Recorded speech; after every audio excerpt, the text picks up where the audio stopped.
जीवन एक युद्ध है।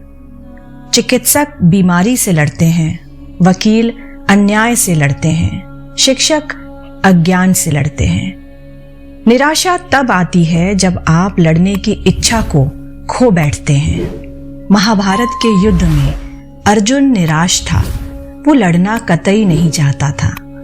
उसके हाथों से धनुष गिर जाता है और अंगुलियां कांपने लग जाती हैं, परंतु श्री कृष्ण ने उसे जागरूक होकर लड़ने की प्रेरणा दी।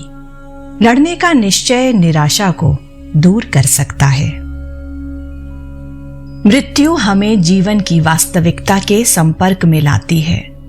मृत्यु एक शून्यता पैदा करती है, एक खालीपन, और ये शून्यता उपजाऊ भूमि है चेतना को प्रत्यक्ष होने के लिए।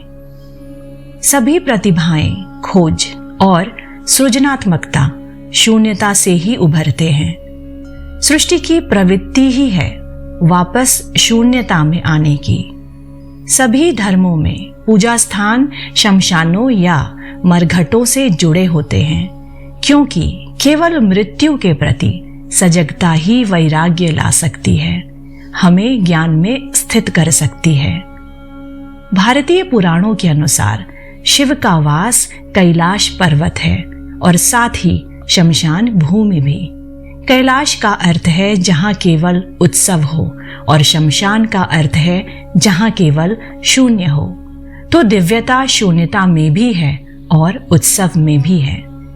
तुम में ही शून्य है, तुम में ही उत्सव है। जागो और देखो कि जीवन अत्यंत छोटा है। ये एहसास कि जीवन छोटा है तुम्हारे जीवन में गतिशीलता लाता है। अनचाही चीजें, विकर्षण और बाधाएं स्वतः ही छूट जाती हैं। जब तुम्हें कुछ कर्म करना है, कुछ प्रयास करना है, जानो कि जीवन छोटा है, समय शेष हो रहा है। क्या कर रहे हैं जिंदगी में, इस जीवन में? क्या तुम्हारा जीवन खुद के लिए, वो औरों के लिए यूजफुल है, उपयोगी है? जब तुम जान जाओ कि जीवन छोटा है, विलंब करने की, काम को टालने की प्रवृत्ति छूट जाती है। लेकिन जब तुम जानते हो कि अनेकों जीवन काल हैं, तुम ये जान लेते हो कि अगर तुम्हें अभी नहीं मिला तो बाद में मिल ही जाएगा। जागो और देखो कि जीवन अनंत है। जब तुम फल की प्रतीक्षा में हो, जानो कि जीवन अनंत है।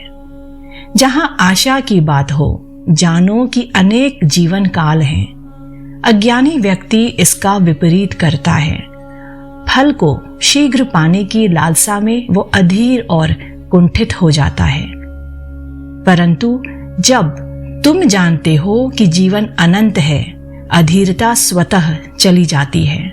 जब तुम किसी से ये अपेक्षा रखते हो कि वो तुम्हारे उपकार का बदला चुकाए या अपने सत्कर्मों का फल पाना चाहते हो, तब तुम्हें अत्यंत जल्दबाजी रहती है।